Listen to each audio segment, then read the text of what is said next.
കൊലവർഷം 1200 ആണ്ട് ചിങ്ങമാസം മുതലുള്ള ഒരു വർഷത്തെ ഫലം വൃശ്ചികക്കൂറുകാരുടേത് നമുക്ക് നോക്കാം. വിശാഖത്തിൻ്റെ അവസാന കാൽഭാഗം അനിഴം, തൃക്കേട്ട എന്നീ നക്ഷത്രക്കാരാണ് അവർക്ക് വ്യാഴം അനുകൂലമാണ്. അതുകൊണ്ട് ശുഭകാര്യങ്ങൾ വളരെയേറെ നടക്കുന്നതാണ്.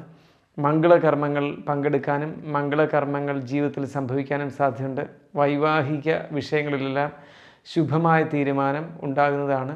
വിവാഹം നടക്കുന്നതും പരസ്പര കലഹമുണ്ടായിരുന്നവരുടെ എല്ലാം വിവാഹ ജീവിതത്തിലെ ദോഷങ്ങളെല്ലാം മാറുന്നതാണ്. കോടതി വ്യവഹാരങ്ങൾ ഒഴിയുന്ന സമയമാണ്.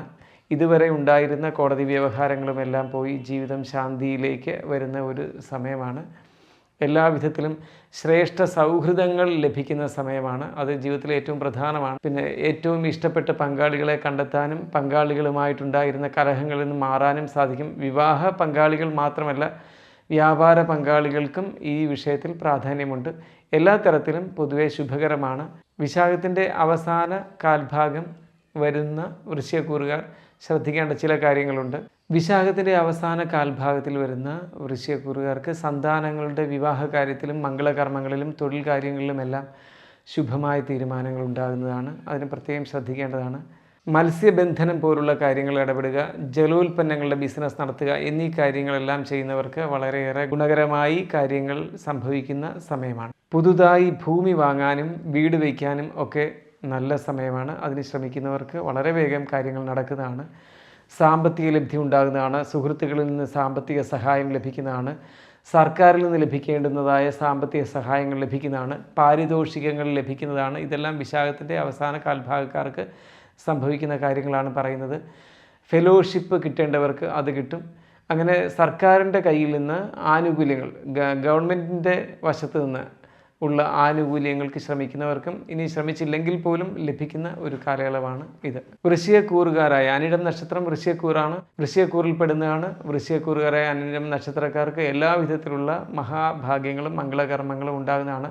വിലയേറിയ വസ്തുക്കളൊക്കെ ലഭ്യമാകുന്നതാണ്. ആഡംബര വസ്തുക്കൾ വന്നു ചേരുന്നതാണ്, അറിയപ്പെടുന്നതാണ്. സാമൂഹികമായ അംഗീകാരം വർദ്ധിക്കുന്നതാണ്. വിദേശയാത്രകൾ സംഭവിക്കുന്നതാണ്. നാനാദേശങ്ങളിലേക്കും സഞ്ചരിക്കാനും വിനോദയാത്രകൾക്കും തീർത്ഥാടനങ്ങൾക്കും പറ്റിയ സമയമാണ്. അതെല്ലാം സംഭവിക്കും. മുടങ്ങിക്കിടന്നിരുന്ന ആചാരങ്ങളും അനുഷ്ഠാനങ്ങളും വർദ്ധിക്കുന്നതാണ്. ജീവിതചര്യ ക്രമപ്പെടുന്നതാണ്. ശാരീരികമായി ആരോഗ്യം വർദ്ധിക്കുന്നതാണ്. ഇത്തരം മംഗളകാര്യങ്ങളെല്ലാം ജീവിതത്തിൽ ഉണ്ടാകുന്ന ഒരു ശുഭസമയമായതിനാൽ വളരെയേറെ ജാഗ്രതയോടെ ഈ കാലയളവിനെ, ഈ കൊല്ലവർഷത്തെ അനിഴം നക്ഷത്രക്കാർ വേണ്ടുവണ്ണം ഉപയോഗിക്കേണ്ടതാണ്. വൃശ്ചികക്കൂറിൽ അവസാനമായിട്ട് വരുന്നത് തൃക്കേട്ട നക്ഷത്രക്കാരാണ്. തൃക്കേട്ട നക്ഷത്രക്കാരിൽ ശബ്ദം കൊണ്ട് ജീവിക്കുന്നവരുണ്ടെങ്കിൽ, എന്ന് വെച്ചാൽ ശബ്ദലേഖനം ചെയ്യുന്ന കലാകാരന്മാരാകാം, കലാകാരികളാകാം, അതുപോലെ തന്നെ അധ്യാപകർ, അഭിഭാഷകർ, ന്യായാധിപന്മാർ, ഇങ്ങനെയുള്ള വാക്കുകൾ കൊണ്ട് ശോഭിക്കുന്ന പ്രഭാഷകർ, ഇങ്ങനെയുള്ള എല്ലാ മേഖലകളിലും ഉള്ളവർക്ക്, വാക്കുകൾ കൊണ്ടും ശബ്ദം കൊണ്ടും ശോഭിക്കുന്ന മേഖലയിലുള്ളവർക്കെല്ലാം വളരെയേറെ ഗുണപ്രദമായ സമയമാണ്. ഇവർ ശ്രദ്ധിക്കപ്പെടുന്ന സമയമാണ്. ഇത്തരം മേഖലയിൽ ജോലി ചെയ്യുന്നവർക്ക് അതിന് സ്ഥാനക്കയറ്റം കിട്ടുന്നതും സാമ്പത്തികമായ ഉയർച്ച ഉണ്ടാകുന്നതും പാരിതോഷികങ്ങൾ ലഭിക്കുന്നതും പ്രശസ്തി വർദ്ധിക്കുന്നതുമാണ്. സിനിമ, സംഗീതം മുതലായ ജനകീയ കലകളിൽ ഇടപെടുന്നവർക്ക്, ജനകീയ കലാ വിഷയങ്ങളിൽ ഇടപെടുന്നവർക്ക് എല്ലാം വളരെയേറെ ഗുണകരമായ സമയമാണ്. സാമ്പത്തിക ലബ്ധി അവിചാരിതമായി നാനാ മേഖലകളിൽ നിന്ന് ഉണ്ടാകുന്ന സമയമാണ് തൃക്കേട്ട നക്ഷത്രക്കാർക്ക്. ഈ സമയത്തെ വളരെ വേഗം അനുയോജ്യമായ രീതിയിൽ ഉപയോഗിക്കാൻ ശ്രദ്ധിക്കേണ്ടതാണ്. അലസത വരാതിരിക്കാൻ വളരെ ശ്രദ്ധിക്കുക.